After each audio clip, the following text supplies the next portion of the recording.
Sam Heinecker asks, he says, I'd like to hear where you think the Elder Scrolls story is heading, how dragons will play in the Aldmeri Dominion, the Civil War, any ideas on the next crisis, where at, or if any of these events will affect the next game at all. P.S. I've missed your Q&As and good to see them back. Oh, I'm glad to see them back. So, yeah, this is a really difficult question because no one really knows at the end of the day. Like, every time we think we've got Bethesda figured out, they do something really mad. Like bringing dragons back, for example. I don't think a lot of us really saw that coming at the end of the day. You know, so they haven't left a lot of hints in Skyrim in the same way they did with the other games. I mean, Oblivion, not so much, but Morrowind, certainly. They left a lot of hints in Morrowind as to what Oblivion was going to be about.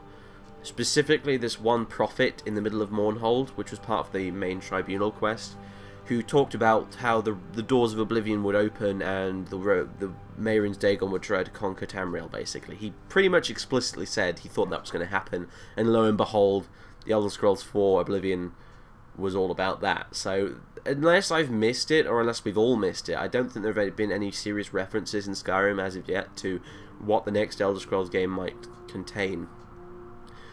Where I think it's heading, obviously there's going to be another war between the Imperials and the Aldmeri Dominion, obviously, because even General Tullius says so at the end of the Civil War. He's like, okay, right, we've dealt with Skyrim, but Tullius is still more worried about the Aldmeri Dominion than he is worried about the Stormcloaks, even though he's been told to go and deal with the Stormcloaks, you know.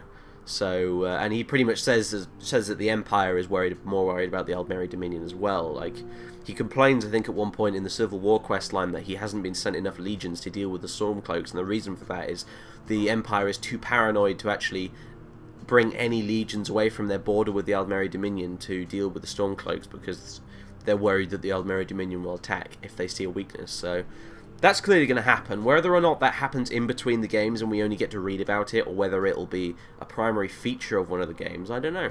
You know. As for what's happening with the dragons, I think honestly they're going to get a bit sidelined. I don't think you're going to see more dragons in future Elder Scrolls games. That will be one of the things I think they end up writing off a bit when they make the next Elder Scrolls game. You know, kind of how the previous provinces in the games have a habit in the Elder Scrolls series of having their shit completely and utterly fucked over once the game is finished. Like, for example, Morrowind getting blown to pieces by Red Mountain exploding and getting invaded by the Argonians, there's Cyrodiil getting invaded by the Aldmeri Dominion, and even White Gold Tower itself being partially destroyed. You know, so it's kind of, I'm honestly half expecting Skyrim to go completely to the shitter after the Elder Scrolls 5 is finished and we move on to the next game. You'll be able to hear all about, I imagine, in the next game, how Skyrim has gone to the dogs. I'm afraid that's probably what's going to happen, really. As for what the next big calamity is going to be, I don't know, really. How the hell do you top the World Eater himself, you know? How do you honestly do that? My hope is maybe they won't try and do some big supernatural calamity. Maybe they'll try and be a bit more intelligent, and they'll do a storyline that revolves more around perhaps a single solitary figure who's trying to do something really daft, a bit like Dagoth Ur, really, I suppose, in Morrowind. You know, that storyline was just as much about him as it was about the Nerevarine, you know. It wasn't about some major cataclysmic force coming to destroy everything, really. It wasn't like Mehrunes Dagon, it wasn't like Alduin the World Eater. It was very much this kind of one tragic individual who has some dastardly plans and seems to have managed to, by almost sheer luck, have gotten to a position where he can enact them. And, you know, I would like to see another Elder Scrolls game go back to maybe that kind of a route, where it's more, you know, it's a bit more nuanced, a bit more subtle, rather than just, oh look, there's a big bad enemy who you know, kind of, there's another cheap Sauron knockoff who's going to destroy everything, you need to go stop him, so have fun with that, you know. So I would like to also see a main quest that has more than one outcome.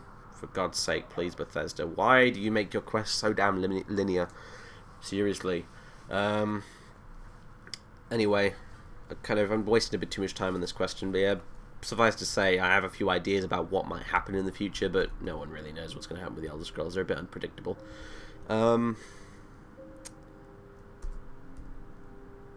Let's see. Art Paleo says, well, I was going to ask what you think of the Elder Scrolls Online, but I think someone else got that covered. Yeah, many people have that covered for you, so good for you not asking that.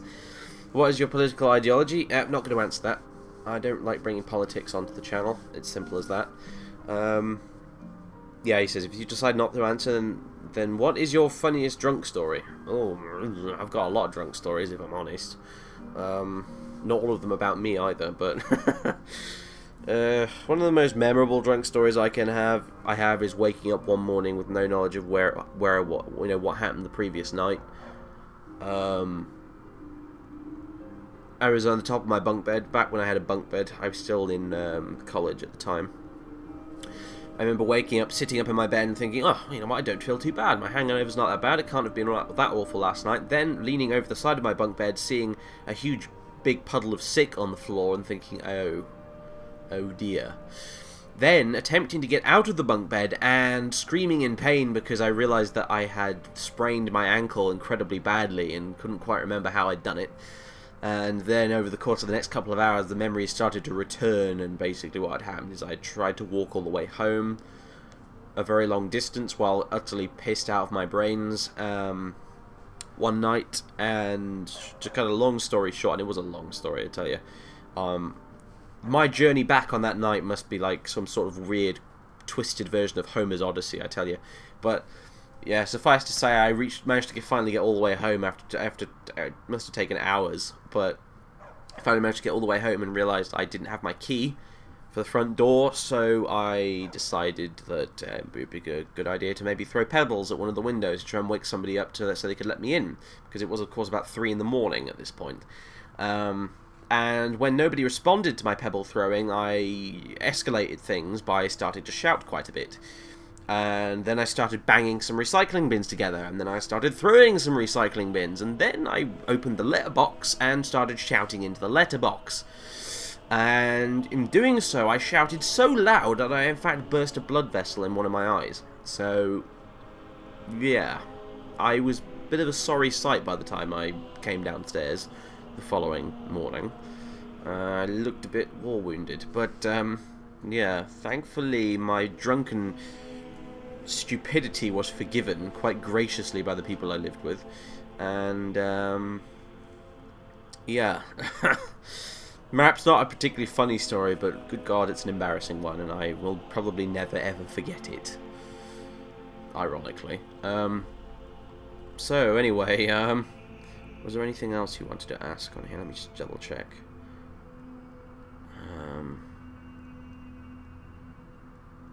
Right, okay. No, not really. Right, okay. Daruza! Hello, by the way, Daruza.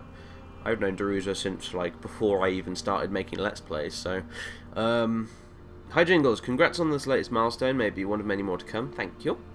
Kind of you to say so. Yet another TES-related question. Fair enough. This is kind of a very TES-orientated channel, so I kind of expected as much. If you could design the next Elder Scrolls game, when and where would you set it, and what would be the primary features and focus, including both the story and direction, and naturally why? Oh my god, that's like an entire video's topic all by itself, and maybe I will do a video like that one day, but... okay, the slimmed down version. Where would I set it? The Somerset Isles. When would I set it? Maybe 5 years following the end of Skyrim. Why would I set it there? Because it's probably the most interesting place we could put it. We've seen Skyrim, the home of humanity and the home of people like Ulfric Stormcloak, who want to push out the evil elves who are trying to make our lives a misery and stuff like that, and I think we desperately need to see the other side of the story, if you like. How do the people in the Somerset Isles see the Nords? We've seen what the Nords think of the High Elves, but we haven't seen it the other way round.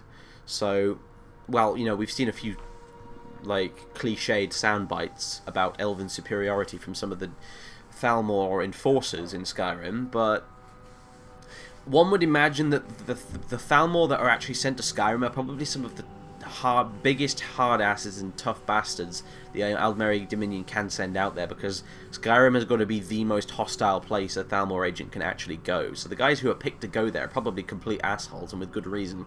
So you have to wonder what the rest of the Thalmor are actually like, really.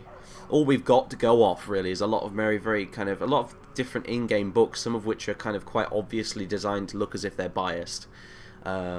Like that Rising Threat book, which is written by that one High Elf exile who might quite possibly be completely insane. I think he blames Red Mountain exploding on the Thalmor at one point, so, you know. Here's the thing about the Thalmor. I don't know if I've ever covered this before, but the thing that makes the Thalmor interesting to me, and perhaps more interesting than people give them credit for, is the fact that they are High Elves. And if you study the history of Tamriel, and this is incredibly nerdy, I'm aware, but never mind. If you study the history of Tamriel, the elves got there first, essentially. Well, I think so, anyway. I think some of the beast folk might have been living there to begin with, so by all rights they should be the most pissed off of everyone, but the elves kind of got there first, and then the humans arrived, and then the humans basically waged a genocidal war against the elves to kick them off of Tamriel as much as they possibly could, with the Aldmer basically retreating to the Somerset Isle and becoming the Altmer. And, you know, I kind of, and the thing is, like, any sensible person would say, right, okay, it kind of sucks that the High Elves were so badly treated by the humans when they arrived from Atmora, but, you know, any sensible person would kind of just forget about it because it's been thousands of years, and who the hell cares, right? Anymore, it's just not relevant anymore because it happened ages ago, and no one is still alive today to, you know, be held responsible or anything like that. But the thing is, the thing that makes the Thalmor so interesting is because they're made up of High Elves. How long do High Elves live for? Yeah, 1,000 years at least. Something like that. A long bloody time. So while it's been generations and generations and generations for the humans since any of that kind of crap happened, and they're kind of like, well, why should we care? It's not our problem, is it? It wasn't our fault. For the High Elves, it's really not been that long ago. I mean, if you think of someone like Idris, you know, you don't have to probably go far back down his family tree until you find someone who fought against Isgramor. You know, maybe Idris's great-great-great-grandfather or something like that at a push probably fought Isgramor, you know, in the war between humans and elves and stuff like that. So for the High Elves, them being kicked out of most of Tamriel and having all their populations killed and stuff like that really wasn't that long ago, and that is why the Thalmor are so pissed about it. You know, that's why they're so irritated, and that's why they're hell-bent on taking Tamriel back, if you like, from the humans. And that's interesting to me because it's like, it represents this kind of one irreconcilable difference between humans and elves. You know, that can never really easily be sorted out with a simple peace treaty or something like that, because it's the two races have such a drastically different outlook on life because of how long they live for, and that would make a really interesting topic to explore in a main quest of a future Elder Scrolls game, perhaps set in the Somerset Isle. I think maybe you might expand it, in fact, actually. It'd be a good idea. I think it might be a good idea to make a bigger Elder Scrolls game than maybe we've made before. Maybe extend it to include the Somerset Isle. Maybe go the Daggerfall route, where it doesn't include one specific province, but where rather an area of Tamriel. So maybe you have a, you know, the next Elder Scrolls game would be mainly focused on the Somerset Isle, but it would also include parts of Valenwood and even maybe southern Cyrodiil. That kind of general area, and it might be taking place at maybe prior to or just after the outbreak of hostilities once again between the Empire and the Aldmeri Dominion. And you, the player character, is thrust into the middle of that conflict from the very start, if you like. So, you know, that would be something I find interesting, because that whole age difference thing between the two races is something that is interesting to me, because it makes the elves more than just simply humans with funny coloured skin and pointy ears. They are literally a completely different race who are in very many ways very, very alien to the humans, and kind of almost unknowable in some of their logic, you know, because of such a vastly different kind of experience of the world that they get from living for such a long time, you know. So that would be something I'd really want to look at if I were put in charge of making the Elder Scrolls 6. That's something I would want to look at, personally. And as for other features, I'm not really good at thinking of features, if I'm honest with you, but like I said, with the whole how would you improve Skyrim storyline, is I would add a whole bunch of proper NPC companions with proper dialogue. Very much like the old games like Planescape Torment and, you know, Baldur's Gate and stuff like that, those kind of NPC companions. I wouldn't... Like, Skyrim had followers in it, which is great, but they had so many bloody followers, and all of them, almost all of them, were completely bland and didn't have anything interesting to say about themselves. Whereas I would want to narrow that down, maybe have a maximum of something like maybe 4 or 5 followers in the entire game. But every single one of them has a detailed backstory and has a whole bunch of different interactions they can have with the player. And stuff like that. That would be a really nice addition. I think including something like that and turning the Elder Scrolls, you know, still into a slightly more party-based mechanic. If you want to operate on a party-based thing, you could still play the game by yourself if you wanted to, obviously. But if you wanted to have a party of guys with you, to, you know, to fight through the main quest with, I think that'd be really neat. Because the Elder Scrolls has always been a very lonely kind of experience as a player. You don't really... Your player character never really has any friends. He's forever alone, basically. You know, I'm sure Narbo here, for instance, probably wanders the halls of his manor here, singing "I'm So Ronry." You know, because you don't have any proper friends. You have NPCs you're acquainted with, you know, maybe through different quest lines and stuff like that, but there's no one that your player character is ever personally involved with, really, without extensive mods. So that would be something I'd love to change, you know. But anyway, let's scroll up, see what we've got next, because that was a pretty long question. It had a lot of thumbs up, though, so I thought I'd give it some attention. Patrick Stewart, who I assume is not the Patrick Stewart. If it was, I'd be terribly flattered. Asks, how good are you with the Elder Scrolls lore? Does it influence your characters or not so much? I'm alright with the Elder Scrolls lore. I make mistakes every now and again, as some of you are perfectly aware. I have a decent knowledge of it. Most of my Elder Scrolls lore comes down to... I know lots of lore about Morrowind, the province specifically, and the Dunmer. When it comes to the rest of Tamriel, I don't really know as much as I probably ought to. Does lore affect the way I make my characters? A little bit, yeah. The main thing is, though, with most of my characters, I come up with a basic idea of what that character is going to be like from the standpoint of their personality and maybe their profession, as in, you know, what class they are, if you like, and then from there I build up a backstory using elements from the lore, which makes them... I help using the lore... I think using the lore helps make it... makes a role-playing character feel a bit more believable and real when it conforms to the suspension of disbelief that the entire world itself is offering you. And once again with the police cars, lovely. So yeah, it does influence my characters a bit, but it's not the basis on which I build them, if you like. Okie dokie. Let's see. Okie dokie, okie dokie, okie dokie. Who's next? Lady Pixels asks, what is the most embarrassing thing you've ever done? Probably something drunk that I don't entirely remember. Probably something from that very night I earlier described. In fact, yeah, pretty much just managing to wake up the entire street by smashing recycling bins together and shouting through letterboxes was pretty embarrassing to deal with later on.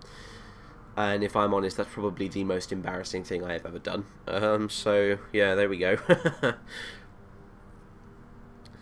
Okay, so, next question's from Mumblerful. Hello, by the way, Mumblerful.